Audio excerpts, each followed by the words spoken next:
Então eu coloquei para vocês umas imagens que às vezes a gente tem uma dificuldade no início da carreira, mas não dá para a gente pensar em doença inflamatória se a gente não relembrar das células inflamatórias mais básicas, né?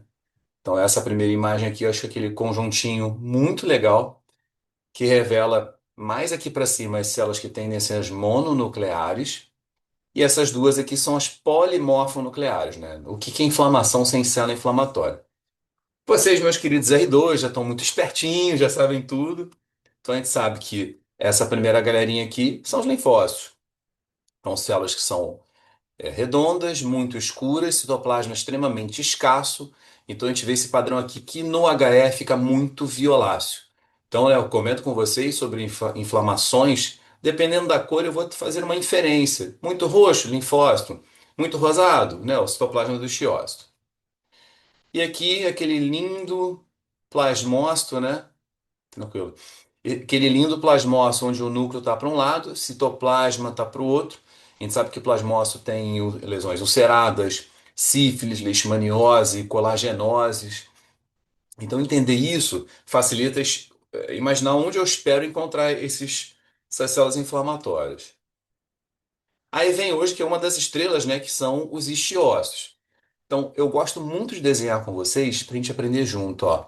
Então, o estiócito normalmente tem esse núcleo que é ovoide, que é vesiculoso, pode ter uns nucleolos mais fáceis de serem vistos, né? E o citoplasma do estiócito tende a ter essa cor rosa. Percebam que aqui eu tenho um estiócito multinucleado. Então, essa é uma imagem que em algum momento virá um granuloma, né? O famoso cincício, né? O agrupado de estiócitos. Então aqui eu tenho meus isquiócitos, obviamente eu tenho aqui ó, um linfócitozinho, outro linfócitozinho, aqui outro linfócitozinho. Mas quando eu olho para uma imagem dessas, eu tenho que pensar dermatite granulomatosa. Sem especificidade, só isso mesmo, dermatite granulomatosa. Aí vem esse bonitão aqui, né, que é o famoso mastócito, que é o ovo frito. Então, o mastócito em geral tem um núcleo roxo, citoplasma pálido e cheio de granulação, tá? O núcleo tende a ficar no centro da célula, então lembraria um ovo frito, né? A gente sabe que tem as mastocitoses, outras condições, inclusive tumores neurais podem ter a presença de mastócitos. É uma dica indireta. O nosso querido Ray-Ban. Então, já teve uma aluna nossa da UERJ, de pele muito clarinha, né? Que ela fez um peeling. E aí, como ela tinha a pele muito clara, ela ficou toda queimada. Então, ela ficou vermelha, aquela coisa. E ela caiu na besteira, né? Nerd sendo nerd. Caiu na besteira de tirar uma foto de óculos escuros e mandou no grupo na época. Nossa, olha como é que eu tô aqui queimado no meu peeling. Então, aqueles dois óculos de Ray-Ban e o rosto todo vermelho. Aí, na época, a gente brincou muito com ela. Então, eosinófilis aspecto, ó, núcleo que tende a ser bilobulado e o citoplasma é eosinofílico e bem granuloso, né? Com certeza a gente vê isso melhor no microscópio do que na fotomicrografia. Então não esquece não, né? Fez um peeling, a menina muito branquinha, ficou com o rosto todo vermelho, botou óculos escuros para disfarçar, nosso famoso eosinófilo. Neutrófilo, às vezes ele é bem parecido, tá? Ele tende a ser trilobulado, né? O lóbulo o núcleo fica lobuladinho. O citoplasma é um rosa pálido, que normalmente não tem granulação fácil de ser vista no HE. Neutrófilo a gente sabe, tem infecções, psoríase, tem vários momentos que o neutrófilo, né, está incluído, foliculite, pioderma, ABC, suíte, e vai embora, né? O que mais tem é lesão que possa ter neutrofilia. Então, eu trouxe para vocês aqui o primeiro tema, que são os granulomas não infecciosos. E não adianta a gente só colocar imagem se vocês não souberem como é que forma um granuloma. Então, a gente sabe que o granuloma é a junção de estiócitos, e quando ele faz um granuloma teoricamente bem formado, redondo e sem orla de linfócitos, eu estou com um granuloma que é o tal do granuloma nu. Então, é o sarcoídico, obviamente mais comum na sarcoidose. Um granuloma parecido, no entanto, ele tem uma orla de linfócitos, né? Vários linfócitos abraçando. Ele está no contexto da tuberculose da pele e da hanseníase com boa defesa. Então, um granuloma tuberculoide. O granuloma que eu coloco estiócitos um ao lado dos outros, como se fosse aquela paliçada da camada basal, a gente comentou até hoje nos laudos, é o granuloma de paliçada. E normalmente ele vai circundar uma área com degeneração. Também falamos isso hoje, né? Mas que degeneração? Pode ser mucinosa, como um granuloma anular clássico, ou necrobiose fibrinoide, nódulo reumatoide, necrobiose lipoídica, eminentemente. Granuloma superativo, já falamos ontem, é aquele que abraça o neutrófilo porque deve ter uma infecção, um pus, né? Então, as micoses profundas. E aí, claro, granulomas têm células gigantes, né? Então, os isquiostos se agrupam e fazem esses núcleos. Do jeito que eles se dispõem, eu dou um nomezinho. Então, se eu tenho uma disposição na periferia, meio que quase fazendo uma ferradura de cavalo, são as células de Langerhans. Se eu tenho núcleos em várias direções, são as células de tipo corpo estranho, né? Quando eu tenho o núcleo que faz a grinalda completa, a voltinha completa, e tem uma certa palidez na periferia, que a gente chama de xantomização, você chama de célula de Touton. Caracteristicamente, vocês viram um Touton, você vai pensar em xantogranuloma, né? Que é um grupinho de doenças. E em alguns momentos você tem uma reação imunológica que pode fazer uma estrelinha dentro dessa célula, que é o corpo asteroide. Ele é específico? Nem um pouco. Pode dar na esporotricose, na sarcoidose, mas ele existe aí só para mostrar que existe uma animação desses estiosos. Claro, imagino que todos vocês já sabem disso tudo, né? Porque hoje, como a gente faz revisão, a aula acaba sendo um pouco mais corrida. Então, estão vendo aqui, ó, área rosa, linfócito na periferia, tuberculose. A área rosa bem redonda. Pô, professor, sacanagem, tem outro linfócito. Tem sim, mas em geral não tem uma orla bem definida, sarcoídico. Os núcleos aqui mais lateralizados com uma área meio pálida. Então, granuloma de paliçada. Não estou dando diagnóstico. Aqui é um granuloma que também fez a morte, uma necrobiose no centro, e no contexto de uma infecção, eu posso chamar de granuloma com necrose de caseificação. Tá? Então, se eu vejo isso aqui, eu penso mais em tuberculose do que hanseníase. Hanseníase costuma dar um granuloma que não tem necrose no centro. Lembre-se disso. Imagens, igual a gente fez ontem. Quem quiser chutar aí, escrever alguma coisa. Só que essa é uma aula que eu já tinha pré-pronta, né? Então tem muita coisa que já está explicada. E também é bom, a gente treina para a prova, mas também treina para a vida e raciocina. Então, sempre isso, doutores. Olhem a imagem completa, vejam que eu consigo entender aqui que eu tenho infiltrado inflamatório nodular, aqui até alongado. Eu sei que o Rafael não está aí hoje, que ele vai falar, professor, hanseníase, isso aqui. Cuidado. Aí, quando eu vou aproximar, eu vejo célula gigante, os isquiossos em paliçada, e uma área degenerada. Vocês percebam que ela fica mais pálida. Então, até que se prove o contrário, o Joãozinho já acertou muito bem. Eu estou vendo lesões empaliçada, com osteócitos e uma região edematosa que normalmente tem mucina no seu interior. Então, isso é um granuloma anular. Claro que a professora Fátima não vai botar a foto, mas a foto, né, ela colabora muito. Então, é um granuloma de paliçada. Então, olha esse infiltrado. Aqui eu tenho infiltrado granulomatoso. A gente não vê um granuloma bem formado, desenhado. Você vê uma sujeirinha de xiostos. E aí, coincidência ou não, parece que faz uma área mais pálida e essa sujeirinha parece que vai circundando. Então a gente não tem, doutoras e doutores, um anel perfeito, não, tá? Às vezes tem que dar aquela delirada para entender que vai fazendo uma coisa meio assim. Mas olha aqui, todo mundo sabe que a fibra colágena é rosa e tem esse material cinza azulado. Então, se eu aproximasse essa imagem, isso aí é mucina. E hoje eu contei para vocês também. Em geral, quem tem mucina é granuloma anular, né? Necrobiose lipoídica e o nódulo reumatoide não costumam ter. Então, um grande auxílio no meu diagnóstico diferencial. Então, essa imagem também mostra, né? A seta preta, uma área pálida, que eu não entendo o que que tem direito. Aí eu tenho infiltrado granulomatoso, que vai dando uma certa voltinha. É claro, uma imagem só é difícil, mas lembre desse conceito. Granuloma anular clássico faz um anel na derme também. Vou colocar a maldade para vocês. Eu não tinha foto, mas existe um padrão de granuloma chamado granuloma anular intersticial. Então parece que faz um infiltradinho, mas não chega a fazer aquele anelzão, tá? E isso é mais comum quando o paciente tem lesões eruptivas pela pele. Não tem aquele arco clássico. Então pode cair em algum momento. Talvez mais na prova da professora do que realmente na prova de especialista. Muito difícil que é esse tipo de coisa. Granuloma anular a professora adora mesmo. Então, de novo, eu quero que vocês trabalhem o olho. Vocês não estão aqui para treinar e decorar a imagem. Vocês estão aqui num processo de aprendizado. Então, eu entendo que o estiócito é esse núcleozinho aqui. Sacaram? Olha o citoplasma rosa. Então, aqui tem vários estiócitos. Então, eu marco o núcleo, e esse rosa pálido aqui são os citoplasmas.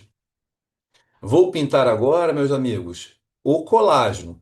Para ninguém confundir. Vocês têm que olhar e aprender. Se eu sei, por que que vocês não vão saber? Então a gente viu um infiltrado granulomatoso e que, porventura, tem uma área levemente mais pálida. Ah, professor, estou com dúvida. Mas assim, você vê que é uma palidez que tende a ser um róseo acinzentado. Diferente da necrobiose, que daqui a pouco vocês vão ver, que é muito vermelha. Lembra, eu contei para vocês, é fibrinoide, é similar à fibrina do sangue. Então, é mais assim. Se cai um desse aqui, fica bem bonito, que a gente vê que tem uma palidez bem clara no centro. E aqui, ó, reação granulomatosa, né? É difícil dizer que é um granuloma.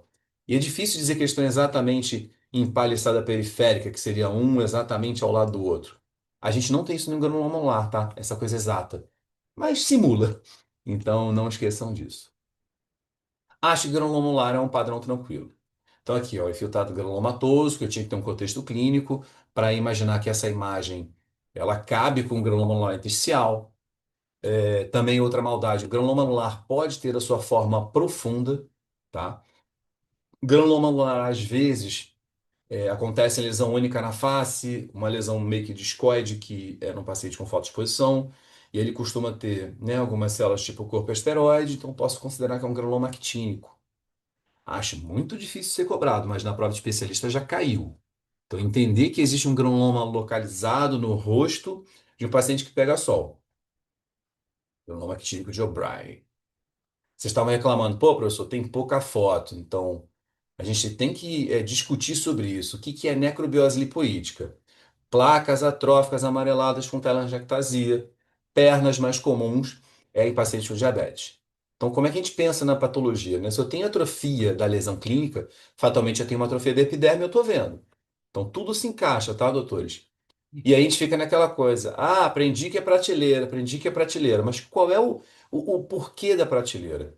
Então existe aqui um vaso sanguíneo, né? Alguns autores até falavam que tinha uma vasculite de plasmócitos. Então, plasmócitos e linfócitos que fazem essa área um pouco mais azulada. Então, eu agredi a meu vaso. Aí existe uma reação inflamatória que responde com as áreas de necrobiose, são as áreas muito vermelhinhas, tá? E aí, quando eu aproximar nessas áreas inflamadas, vamos dizer assim, a gente vai ver que tem os tais ischiócitos em paliçada. Então, necrobiose, inflamação, dá uma sensação que eu estou de frente a prateleiras. Então, por isso todo mundo fala, inflamação em prateleira, inflamação em prateleira. Mas entendam o que vocês estão vendo, não é para decorar. Claro que eu não sou bobo, a gente está fazendo um treino de prova, a gente quer treinar imagem, mas entendam. Então, se eu olho essa imagem aqui, cara, dava maior dúvida para pensar um granuloma anular mesmo. Só que a gente não está muito azulado, está mais para vermelho. Então, assim, pensem nisso. Eu estou vendo aqui, ó, histiócitos, que estão mais empaliçada, talvez, fazendo essa coisa. E aqui uma área de necrobiose fibrinoide, vermelha.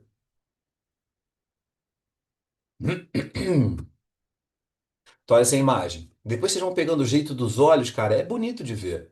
Então, aqui, uma reação mais granulomatosa, onde tem essa estrelinha aqui, toda uma área rosada. Percebam que eu não tenho aquelas fibras clássicas de colágeno. Tá tudo em morte, em necrobiose. Então, inflamação, necrobiose. Inflamação, necrobiose. A inflamação da necrobiose lipoídica pode ter, obviamente, a parte granulomatosa, vai ter linfócito, e às vezes necrobiose lipoídica tem um pouquinho de plasmócito, tá? Se acontecer uma célula dessa, tu já fica mais ligado. Então, outras imagens de necrobiose lipoídica. Então, epiderme, nesse caso, preservada, área granulomatosa, área rosada demais, área granulomatosa, área rosada demais. Então, inflamação, necrobiose, inflamação, necrobiose, as clássicas prateleiras. Aqui ficou meio desfocado para mim, mas a gente vê que a fibra de colágeno, esse grossão aqui, e estão vendo, doutores, como é que tem um rosinha mais forte? Então, essas coisas rosadinhas mais fortes seriam a necrobiose das fibras colágenas no contexto de uma necrobiose lipoídica. Essa imagem também está bem bonita. Então, ó, é cor, tá, galera? Aqui, celularidade com núcleo num rosa pálido. Aqui, tá morrendo. Aqui, de novo, celularidade com núcleos. Então, aqui tem célula, aqui tem morte. Tá? Então, inflamação, necrobiose, inflamação, formando a nossa ideia de necrobiose lipoídica. Uma coisa que é certa, cara, para aprender patologia, tu tem que ver muita lâmina. Tem que ficar vendo, vendo, vendo, vendo, vendo. E aí? Paciente, 46 anos com papo na face. Se a gente tivesse aquela história clássica, teoricamente nos livros, paciente feminina de pele escura, uma tosse a esclarecer. Essas fotos são bonitas. O que que vocês arriscam mesmo?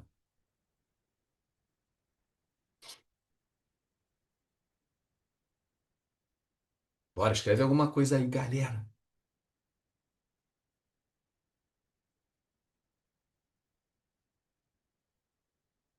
Excelente, doutoras. Então a gente consegue ver, né, uma célula gigante multinucleada redonda, outra célula gigante multinucleada redonda. Aí elas vão se agrupando, fazendo pequenos nódulos, né? E tem essa história de que fosse clinicamente, qualquer pápula da vida pode ser uma considerada sarcoidose. E a gente vê que existe sim um pouco de linfócitos, mas eles não vão abraçar como se fosse uma tuberculose ou uma hanseníase. Então esse é o famoso granuloma manu, e a doença mais comum de granuloma manu é a sarcoidose. Percebam esse infiltrado inflamatório. Aqui, a maioria dos granulomas é redondo, né? A maioria é redonda, desculpa. Só que nessa região tem linfócito. Aí você vai dizer, ah, então é tuberculoide. Vê o contexto todo. A maioria desses granulomas é toda redondinha, sabe? Então não tem como mudar. Apesar de focalmente ter um pouquinho de linfócitos. E como a sarcoidose não gosta de pegar feixe vascular-neural, vocês não devem ver granulomas alongados, salsichoides, tipo hanseníase. Entenderam? Olha lá. Então, fique olhando para a imagem. Eu estou vendo estiócitos multinucleados se juntando, formando grupos rosados, com pouquíssimos linfócitos na sua periferia. Então, portanto, eu tenho uma reação granulomatosa do tipo granuloma nu, consistente com a hipótese clínica de sarcoidose. Legal, né? Então, aqui, ó. Por que que eu falo consistente? No mundo real, esse padrão de granuloma sarcoídico poderia dar em doenças que são muito raras hoje em dia. Beriliose, contato com amianto, às vezes tatuagem poderia fazer um granuloma sarcoídico. Então é prudente que a gente possa, né, fazer uma refringência no teu microscópio para procurar alguma coisa estranha, né? Olha essa historinha. Nem lembro dela. 65 anos, lesões papulosas eritematosas nas pernas. Usa pelo menos 10 medicações diferentes. História de provável histoplasmose pulmonar. A lesão tem ardência e prurido. Eita ferro, o cara tá mal. A gente já viu isso ontem. Mas acho que essa foto estava boa, eu deixei na segunda metade da aula. Então acho que todo mundo vê, né, que tem pequenas pápulas, lesões pontiformes bastante eritematosas e que não somem a distopressão. Então, essas imagens, na verdade, é para a gente lembrar da vasculite leucocitoclástica que a gente mostrou ontem. Mas é um tema que sempre cai, né? Então, eu já consigo ver uma dica que a gente tem na histologia, doutores, que é a sensação de derme suja.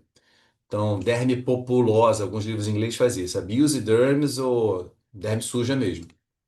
Aí eu vou ver o vaso sanguíneo. Esse vaso sanguíneo está com uma parede um pouquinho espessada. Esse também tá. Eu estou fazendo o contorno por fora do vaso mesmo. Então, existe um espessamento das paredes dos vasos. E aí, quando você vai ver essa derme suja, na verdade, ela está mostrando, né, as hemácias, está mostrando a leucocitoclasia, que é a poeirinha, e aqui a parede do vaso, tá vendo aqui? Essa parte aqui está espessada. Deixa eu desenhar aqui também, ó. Então, aqui é o lúmen do vaso. Numa derme superior, doutores, isso aqui é uma parede meio espessada. Então, tem que saber que o capilar normal é bem fininho. Então, esse aqui está espessado para mim. Então, por isso que eu consigo fazer um diagnóstico de vasculite leucocitoclástica, que pode ser o que vocês quiserem de doenças nesse aspecto. Ufa, paniculite, né? Cara, paniculite é o mundo. Como a gente brincou, é muito comum que seja cobrado. O eritema medular de Bazan, vasculite nodular, eritema nodoso. Então, a gente vai passar sobre alguns conceitos básicos aqui de paniculite.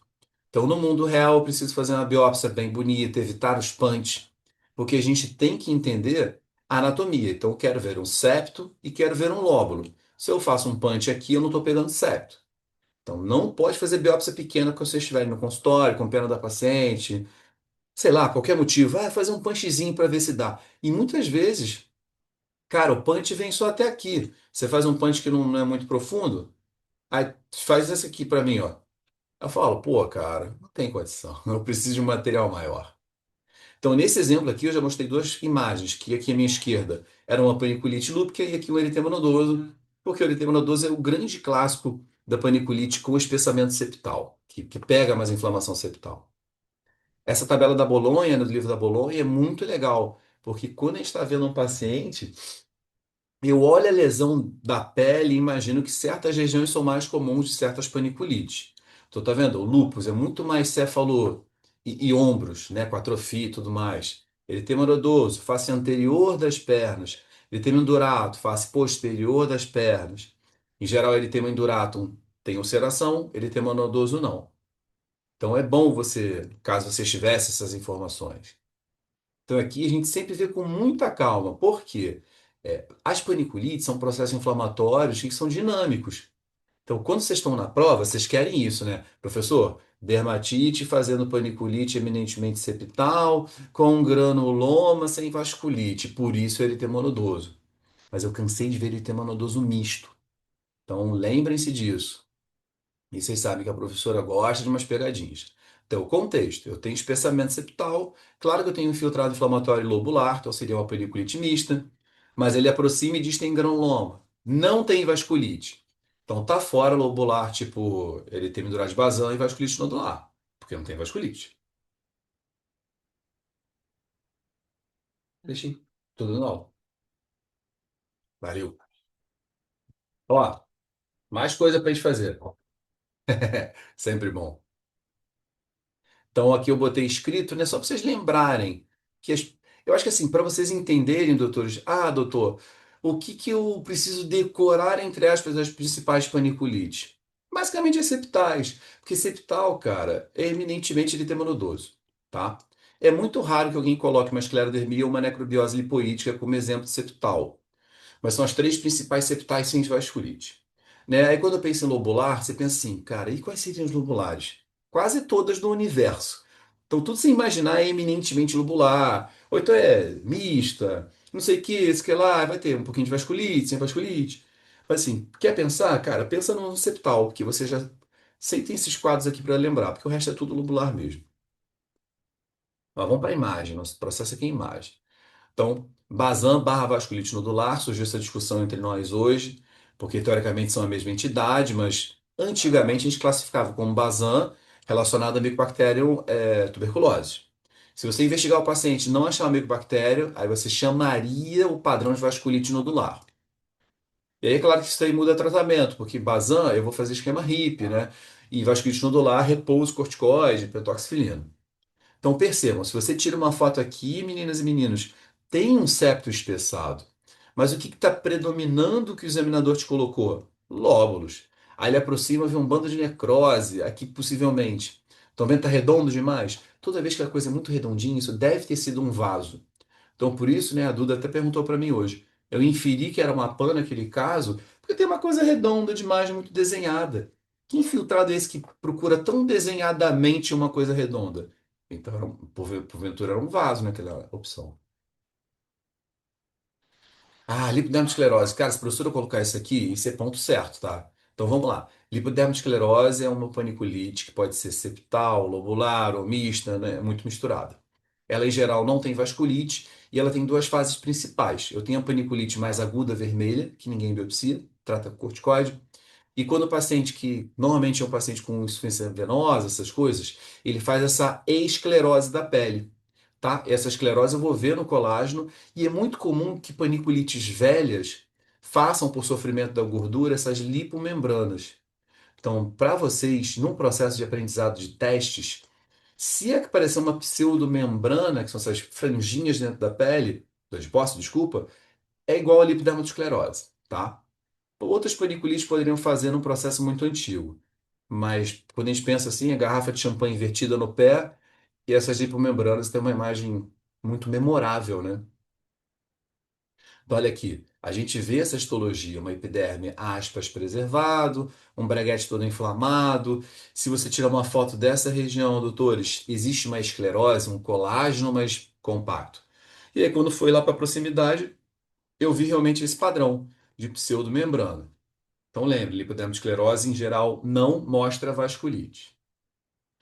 Paniculite lúpica, lúpus profundo, aquela dúvida, se lúpus profundo tem que ter lesão discoide ou não. Mas o objetivo é que vocês entendam que é uma paniculite lobular sem vasculite, que tem muito linfócito, muito plasmócito e às vezes tem calcificação. Esse é o conceito geral da paniculite lúpica. Então existe essa discussão. Ah, se tiver lesão discoide, chama lúpus profundo? Sei lá, pode ser. Eu não gosto muito dessas coisas, que complica demais. Então aqui nessa imagem eu mostrava, né, uma dermatite atrófica de interface com vasos dilatados, então isso aqui é uma superfície de um lúpus discoide. Então percebam de novo, não fissura, porque a imagem ela mostra um septo espessado e mostra lóbulo inflamado. Então não tem muito estresse. Mas eu acho que predomina, olha aqui, é muita inflamação lobular. Aí, por exemplo, a professora está dando a prova, ela mostrou algum vaso? Não mostrou vaso. Ela mostra uma reação mononuclear que tem várias células redondinhas e aquelas células que têm o núcleo de um lado e citoplasma do outro. Então tem uma reação linfoplasmocitária, lúpus. Ah, tem edema, tem telangiectasia, tem mucina, ótimo. A gente fica mais feliz. Mas eu não mostrei para vocês. Então trabalhem sempre, doutores, com o que o examinador está te dando. Que o examinador está te dando aqui, né? Um caso que a epiderme está normal, minha derme está mais ou menos boa, aí ele mostra um pedação de gordura. Aí até a Karine falou um dia, ah, mostrou isso aqui, deve ser paniculite. Exatamente, cara. Se eu estou pensando em psoríase, líquen plano, para que eu vou te mostrar uma biópsia desse tamanho? Não cabe. Aí essa biópsia ela mostra umas áreas de degeneração, paniculite pancreática e a paniculite por alfa-1 antitripsina são aquelas que fazem necrose enzimática. Então as células meio que morrem e ficam rosado. E elas morrem, e no caso da pancreática, ela costuma fazer muito calcificação. Então essas células aqui são chamadas também de células fantasma, no contexto da pancreatite. Então, pancreática, lobular, sem vasculite, áreas de necrose rosinhas e células calcificadas, que são as células fantasma. Então essa imagem aqui é muito, muito, muito legal, tá? Quem tiver o treino, está treinando agora comigo, vai olhar isso aí e vai falar, paniculite pancreática. Não sei se o Luiz está aí, quer brincar com ele. Dá para fazer o diagnóstico, né, Luiz? Com certeza. Outra paniculite, cara, que é rara, mas a imagem é tão bonitinha, é a paniculite relacionada ao recém-nascido, né? Então, essa adiponecrose do recém-nascido, ela faz uma paniculite que eminentemente é lobular. Lembra que eu falei para vocês? Ele tem nodoso, cara, o resto é tudo lobular. Então, a paniculite lobular, que pode ter infiltrado misto, e ela faz uma reação granulomatosa que meio que come colesterol. E o colesterol, por ser um derivado de gordura, ele faz umas fendas bem radiadas, bem alongadas. E aí faz essas placas endurecidas, até uma doença um pouco grave, né? Então, ó, lobular sem vasculite, infiltrado misto, e essas fendas agulhadas, porque tá pegando esse triglicerídeo, né? E deixa esse aspecto aqui, ó. Então, aqui seria um adipócito com uma reação granulomatosa que está tentando destruir o colesterol. Então, esse aspecto de fenda alongada é muito típica de adiponecrose do recém-nascido. Então, olhou essa imagem, por favor, lembre dessa possibilidade de paniculite. Em homenagem a Maria Eduarda, puxei aqui umas fotos, né, de PAN. Então, é a poliarterite nodosa, que pode ser sistêmica, pode ser cutânea. Então, o que que vocês têm que ter de conceito? Arterite, e normalmente de médio vaso. Então, você não vai ver um capilarzinho lá em cima com agressão. Você tende a ver um vaso grandão no tecido adiposo. No mundo ideal, né, a gente teria que fazer as colorações de fibra elástica para ver a quantidade de fibras elásticas, para definir que aquilo ali realmente é mais muscular, arterial do que venoso. Só que não deve ter essa informação. E é como se fosse uma vasculite leucocitoclástica. Então tem o neutrófilo, tem o eosinófilo, tem a agressão da parede do vaso, e aqui eu vejo até uma necrose fibrinoide nessa parede. Então sempre vão olhar, e as imagens vão chegar para vocês, de lesão muito profunda. PAN, tromboflebite migratória, que é obviamente venosa, não tem muita inflamação para derme. É basicamente um vasão todo ferrado, tá? Então essa é a dica para a gente trabalhar na imagem. Então tá vendo aqui, ó, epiderme normal, derme normal. Aí tu vê, vamos lá, paniculite lobular, vamos dizer assim. Aí você tem um infiltrado inflamatório, você não consegue definir de longe o que que é. Aí você vê um braguete redondo demais. Lembra que a gente comentou hoje? Então muito redondo. O que que foi isso? Era uma glândula, um vaso? Coisas redondinhas. Aí você vê aqui a parede do vaso, muita fibrina, quase fazendo uma trombose desse vaso. Mas não é uma vasculopatia trombótica, e sim uma vasculite leucocitoclástica. Então tem muito neutrófilo. Então a gente vê um neutrófilo permeando a parede, vê hemácia, vê trombo, aos neutrófilozinhos aqui. Então eu sei que paniculite é super difícil, mas vai cair. Não sei se souberam que o último TED, na primeira fase, acho que eram 5 ou 6 questões de paniculite. A gente até meio que ficou chateado, porque eu penso assim, cara, paniculite é extremamente raro, então você cobrar isso na prova com 5, 6 questões, quase 10% de uma prova, não sei se isso mede a qualidade do nosso colega, mas faz parte. Sim, muitos temas. Nossa, padrão inflamatório é muita coisa. Claro que eu queria falar muito mais devagar, mas assim, revisão a gente tem que ser um pouquinho mais assertivo. Então, esse slide já botava que todo mundo já sabe. Agora a gente vai começar a comentar, doutores, das doenças de depósito. Então, são imagens que a gente sabe, né, que o amiloide é uma proteína que ela se deposita formando esse material que a gente chama de anfofílico. O que quer dizer isso? Nem muito vermelho, nem muito roxo. É anfo, né? É um tropismo pelas duas cores ao mesmo tempo. Então, material globular, com fendas que muitas vezes tem derrame de pigmentar. É importante, por exemplo, vocês poderiam perguntar, Daniel, eu tenho que botar aqui a amiloidose maculosa e papulosa? Claro. A maculosa tem epiderme retificada, mas assim. E já a papulosa vai ter hiperceratose, hipergranulose, acantose. É como se fosse um líquen simples associado à deposição de proteína amiloide. E é claro que todo mundo sabe que isso aqui é o HE e precisa de confirmação pelo vermelho do Congo, né? Sei que a professora não vai botar. Então, olha que bonitinho esse detalhe. Isso aqui é glóbulo. Isso aqui não é derme papilar. Então, esses glóbulos estão entremeando as fibras que estariam na papila. Derrame de pigmento. As fendas, estão vendo que faz aqui, ó, uma coisinha rosa, depois tem um buraco. Aqui, coisinha rosa, uau, outro buraco. Então, eu tenho fenda, cara. Então, isso é muito comum nessas bolotinhas de amiloidose. Então, tá aí. Aí eu mostro aqui uma amiloidose papulosa, hiperceratose, hipergranulose, acantose e todo esse material aqui seria deposição de proteína amiloide. De novo, tem que fazer coloração, vermelho do Congo, cristal violeta, fazer refringência, né? Não é para dar um laudo sem isso. Mas às vezes a gente não tem à disposição esse tipo de material.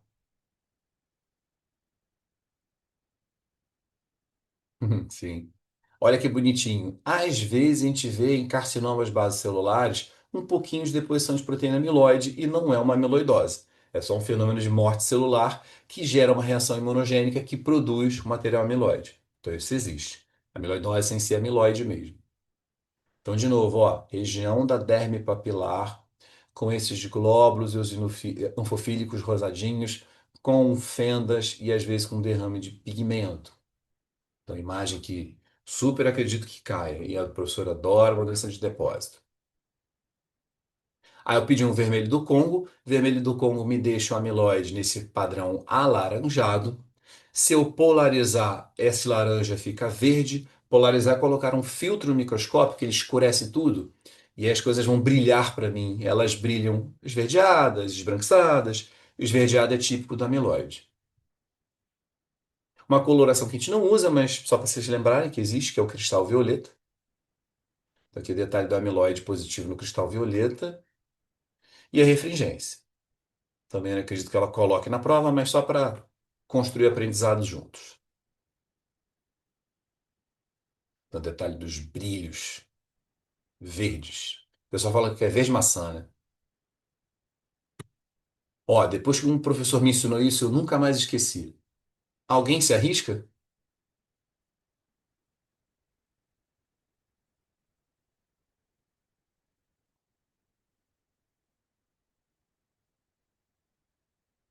Caraca, a gente tem uns cobras aqui, meu irmão. Parabéns!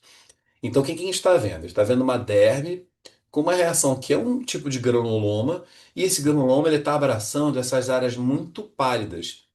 E perceba que ela faz uma palidez que, quando aproximar, parece que tem umas fibrinhas retinhas. Esse aspecto aqui, quando ele ensinou, eu falei, cara, que impressionante, igualzinho, né? Então, dá um padrão como se fosse umas nuvens do céu ou um padrão lembrando algodão doce. Ah, não botei a imagem, depois eu pego. Putz, então esse padrão aqui de nuvens do céu, com esse material extremamente pálido e finamente lancetado, como o João falou, é gota. Então o tofo gotoso, ele é muito bonito no HE. Só que a gente tem que sempre fazer uma lembrança. Existe essa bobeira de que, se o tofo gotoso for processado pelo formol, ele fica branco. Mas se o tofo gotoso for processado no álcool, que raramente alguém coloca o álcool, aí ele fica acastanhado. Então isso é mais para uma primeira fase de prova de especialista. Se só aparecer aí, vocês vão tirar onda pra caramba. Então, você sabe, tofo gotoso no álcool é marrom. Então, esse aspecto aqui de algodão doce, né? De nuvens espraiadas no céu, associado a uma reação granulomatosa, né? Porque são os cristais de urato, não pertencem à nossa pele. Então, o que que vem aqui, ó? O macrófago vem comer. Esse é lindo demais, meu Deus. E quando esse colega me ensinou, eu falei, cara, que maneiro, nunca me toquei disso. Realmente parece umas nuvens. Que droga. Eu achei que tivesse colocado. E esse material roxo aí, doutores?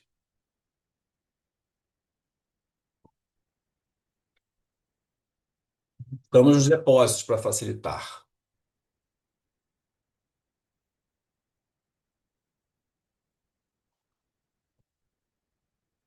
Então, toda vez que a gente vê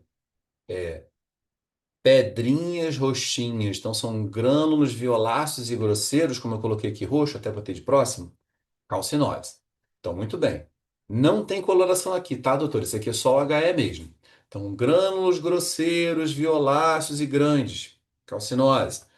Quando essa granulação costuma acometer os vasos sanguíneos, calcifilaxia. Calcifilaxia é extremamente mais grave do que as calcinoses comuns, tá? Então, muito cuidado com, né, granulação roxa na parede de um vaso e que, obviamente, se eu pedir aquela coloração chamada Von Cossa, que tem a sonoridade de C, coça cálcio, vai deixar esse cálcio todo preto. Então, isso é muito importante quando eu quero definir. Que, por exemplo, essa imagem aqui, doutores, do vaso, cara, eu tenho dificuldade. Você vê uns negocinho roxo, não sabe se é, se não é, se aqui é uma hemácia, é uma necrose. Aí você pede Von Cossa.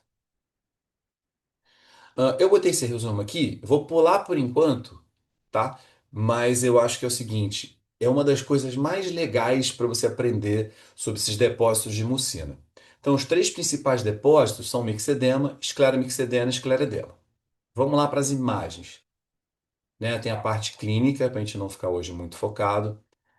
O mixedema é aquele que tem mais edema de todos, tá? E todo mundo sabe, né? Doença de Graves, né? Aquelas placas nas pernas fazendo mixedema pré-tibial.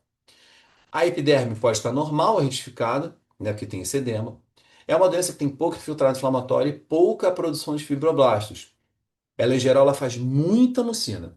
Então, o mixedema é essa a dica. Você perceber, por exemplo, isso aqui é um HE. E olha como é que esse HE já tem extremamente deposição de material quase que azulado já no HE. Então, mixedema.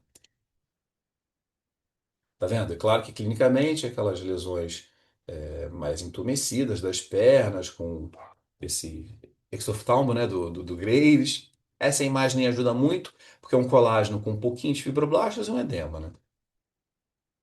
Então, esse padrão de mucina muito abundante, separando as fibras de colágeno, e que você não tem uma produção excessiva nem do colágeno e nem do fibroblasto, mixedema pré-tibial. Então, olha que coisa mais linda nesse véu coloidal. Acho que isso é caso da UERJ nosso. Então, entre as fibras de colágeno, material azulado, fibrilar, positivo para o ferro. Agora, o escleredema, qual é a dica que eu dou? Escleredema não tem um nome que lembra esclerodermia? É parecido. E não é à toa para pensar na histologia. Então, escleredema vai ter, obviamente, um edema às custas de mucina, mas tem espessamento do colágeno. E por isso que clinicamente essas placas são endurecidas mesmo. Então, faz placas relacionadas a quadros sistêmicos. Então, escleredema, lembra esclerodermia, por isso que eu tenho fibras de colágeno mais espessadas. Aí vai falar, pô, professor, tá de brincadeira essa imagem aqui igualzinha. Com certeza. Mas a gente, com a prática, começa a ver que tem umas fibras mais espessadas. Tem deposição de mucina, um pouco menor. Então faz isso. Esclerodema lembra esclerodermia, é o que mais produz colágeno. Então aqui a imagem da mucina e aqui as fibras de colágeno. Aqui que está aumentado, esse meiúco nem está tanto aumentado. Aqui o detalhe, né, do ferro coloidal, o Dol Blue positivo para mucina. E o escleromixedema, como é que eu usei para eu decorar essas ideias? É o maior nome. Aí eu cismei na minha época, cara, escleromixedema aqui é um nome maior, então aqui tem mais célula, mais fibroblastos. E é assim que funciona mesmo. Então eu não esqueço mais. Porque a gente fica na dúvida. Esclerodema, escleromixedema, pô, um lembra esclerodermia, fibra colágeno, eu tenho um nome grandão, tem mais célula. Então escleromixedema é aquele, doutores, que tem mais fibroblasto. Então, eu estou olhando aqui uma epiderme preservada, uma derme que tem um edema, com certeza. Mas se a gente olhar com calma, meninas e meninos, tem um bando de pontinho. E quando eu aproximar, vocês vão ver que tem células fusiformes. Então, é um edema às custas de proliferação de muito fibroblasto. Maior nome, escleromixedema. Olha que imagem difícil. Eu sei que é. Epiderme preservada. Lembra até, talvez o pessoal olhe para isso aqui e pense em granuloma anular. É super difícil mesmo. Só que quando eu aproximar, eu vou ver que tem muito fibroblasto, célula em fuso. Então, olha aqui, ó. Célula fusiforme, colágeno, edema pra caramba, muita célula fusiforme. Então, esta imagem aqui ajuda a gente ao dar diagnóstico de escleromixedema. É, Maria Eduarda, meu Deus, né? É claro, estamos aqui na correria porque é uma revisão, mas aprendo que patologia é uma curva de aprendizado contínua e crônica. Não aprende rápido, não tem como. Então aqui a gente treina imagem, mas depois, né, continuo com a minha disposição de estar no projeto com vocês, de ajudá-los para que a gente aprenda isso melhor, com calma, sabe? Tranquilão, a gente vai se organizando. Ó, em homenagem a não sei quem hoje que eu falei. Ah, quem estava comigo é a Ana Paula. Ana Paula, você sabe o que que é isso, né, Ana Paula? Lembra aí? Não botei nem explicação, porque é treino de imagem.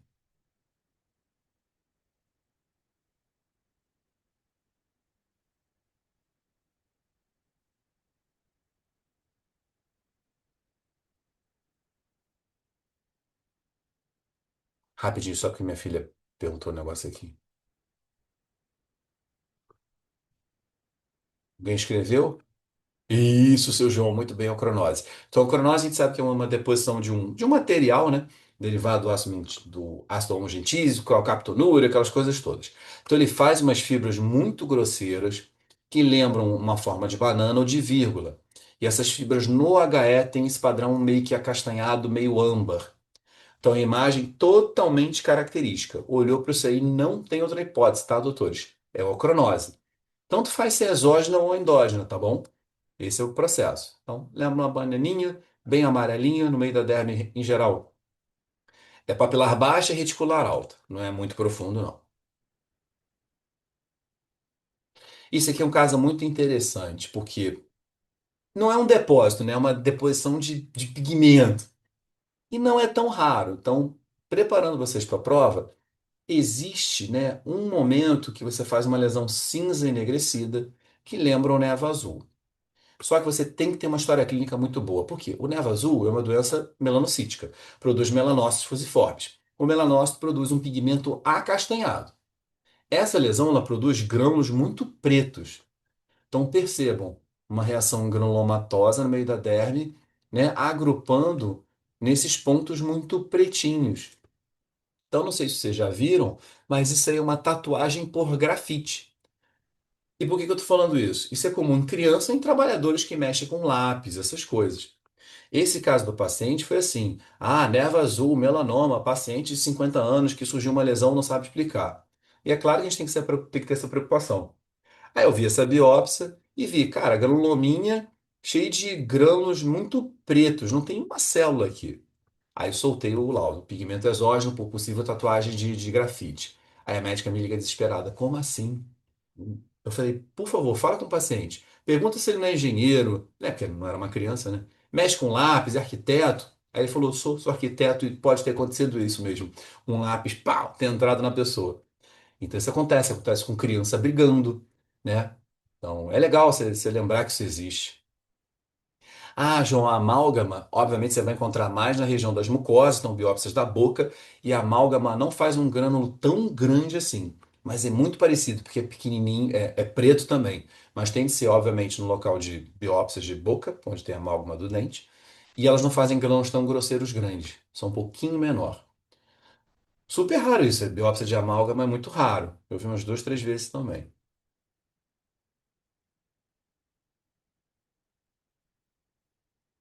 E esse depósito aqui? A gente ainda está no HE essa imagem.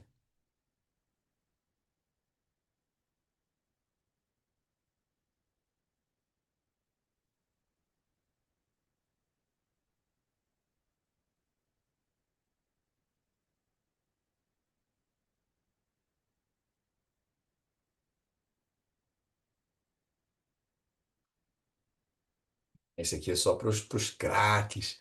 Então, ó, eu tenho uma doença que deixa a epiderme preservada, uma derme superficial que não chama muita atenção. E já no HE eu vejo umas coisas retorcidas. E percebam que mesmo no HE, olha a cor disso aqui. Lembra um material que eu já mostrei para vocês. O que que vocês acham? Uma coisa que é mais roxinha. Bom, cálcio, muito bem. Então a gente tem alguma coisa retorcida numa forma muito violácea e que lembra o cálcio. Então está existindo um processo de calcificação. E aí, se você olhar de longe de novo, é uma coisa que é fininha, né? Então, esse aqui, doutores, são as fibras elásticas calcificadas que eu encontro num processo de pseudoxantoma elástico. Então lembrem, né? Pápulas amareladas no pescoço, mulher, estrias angioides, alterações cardíacas. Esse é o quadrão do pseudoxantoma elástico. Então, o pseudoxantoma ele calcifica a fibra elástica. Então, eu nem preciso pedir coloração para fibra, eu já pediria coloração para cálcio mesmo, que é o von Cossa, para confirmar que está calcificado.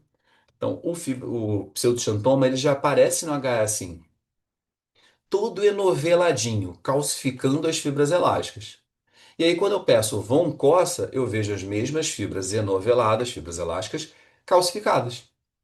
Então, imagem que eu quero que vocês aprendam mesmo, porque apesar da super raridade, ela é muito característica, esse novelamento violáceo. Luana, porventura, você falou da lipoides-proteinose, a gente vai mostrar também. Que eu brinquei até com os meninos hoje. Cara, vi uma vez na vida, nunca vi, e sempre se pede essas coisas em prova.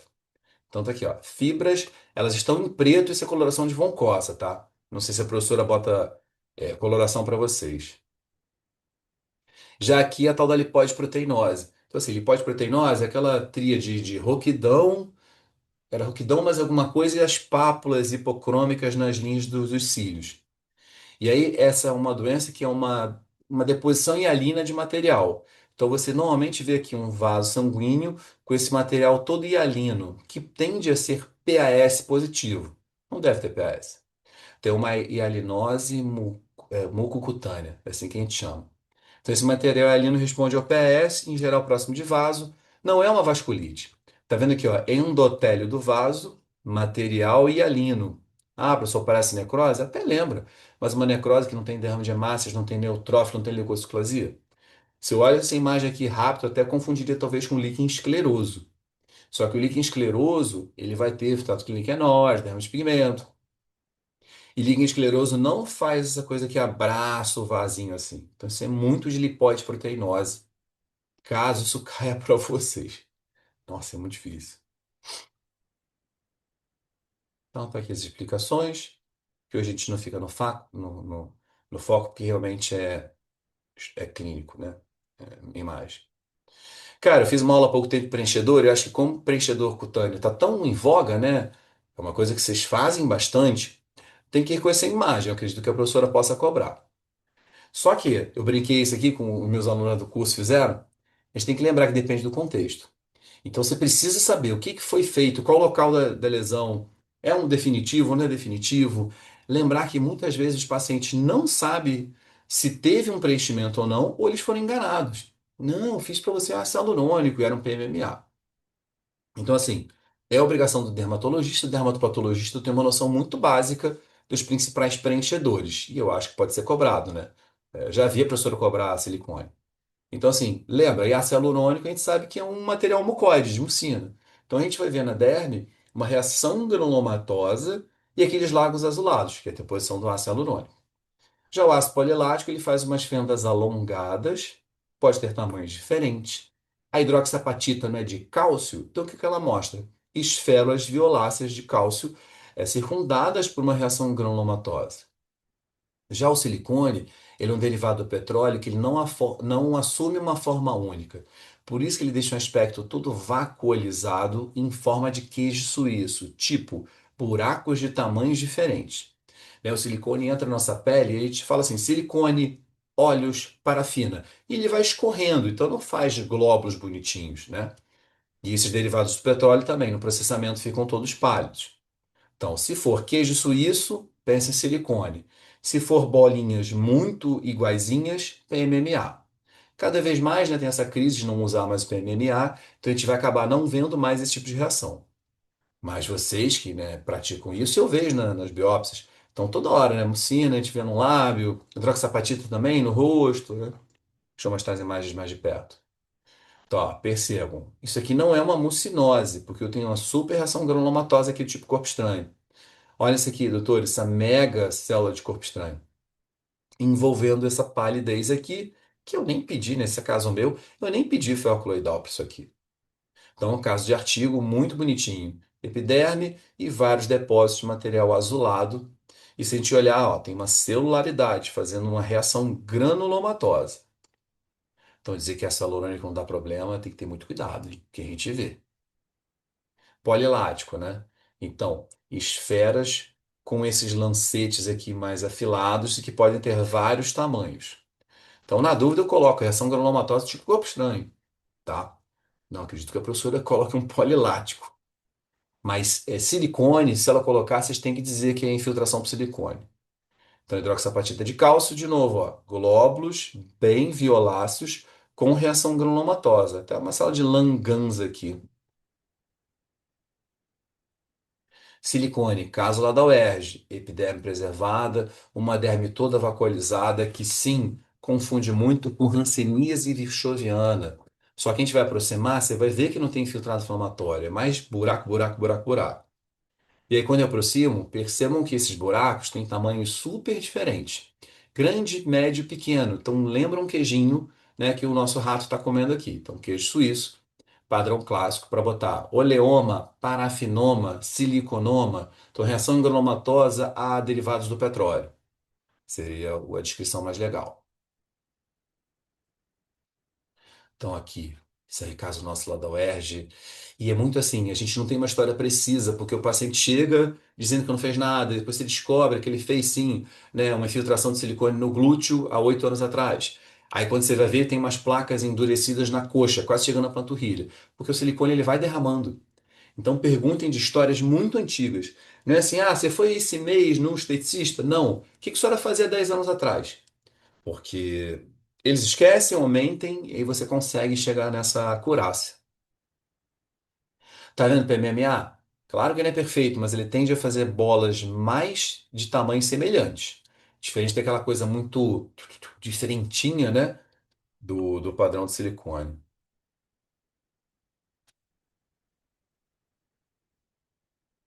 Top. Tamanhos bem parecidos. Percebam que tem uns núcleos para cá, né? Que é a célula gigante tentando deglutir o polimetilmetacrilato, né? Olha aqui, ó. Célula gigante. Bola tá vazia, bola tá vazia.